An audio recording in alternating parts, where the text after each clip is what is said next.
Hi guys, it's Natalie Zangon. I was requested to make this video about parenting as many people had requested, so I'm going to share some few words of my humble thoughts and ideas. So one thing I wanted to tell you is that having children is not just about the concept of like getting married, getting pregnant and having a child and giving the child food, shelter, showering them, and changing their clothes. Having children is far, far more than that. Children need the emotional involvement, they need the emotional support, they need to have an opportunity to explore, to discuss, to figure out, to ask questions.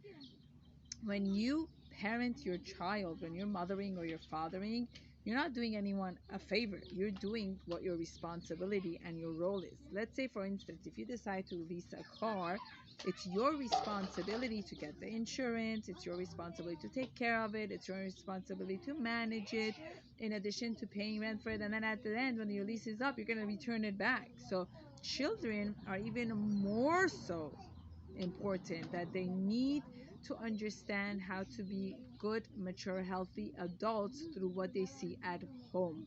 So children don't always remember like the kind of like food they ate at home or the kind of house that they had. They remember the dynamic between the parents more than anything else. Why does the Torah keep telling us if there is no shalom bayit, the Shekhinah leaves? Meaning, first and foremost, don't kick me out of the house. Don't kick that godly energy out of the house. Keep the peace, keep the love, keep the harmony, keep the connection and respect. I want to be in your home. So if you're too busy arguing with your spouses and fighting and yelling and there's no shalom in the house, it, are you living the life Leshem Shamayim? Are you really living a godly life? No, because a godly life is a life that has God's presence in your home. How do you invite God's presence in your home? By getting along, by speaking respectfully, by being nice, by having ways to comfort yourself when you're feeling upset, by having gratitude, by having hakarat hatov, by showing love, affection, understanding, and compassion to one another, by having healthy dialogue between each other, husband and wife. Healthy dialogue, not arguing, yelling, screaming, throwing things at each other, or fighting, and not going into the silent treatment, leaving the house, going, learning and leaving all your responsibilities instead of working through the issues.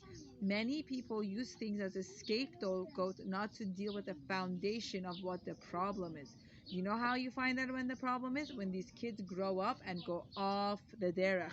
Why would they want to be on the derech? You're not even marketing the right derech.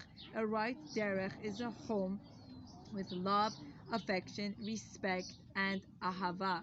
A right derech, the derech children want to be on, is a loving home, a caring home, a table where it's pleasant to be around. Children look at their parents as a reflection of godliness.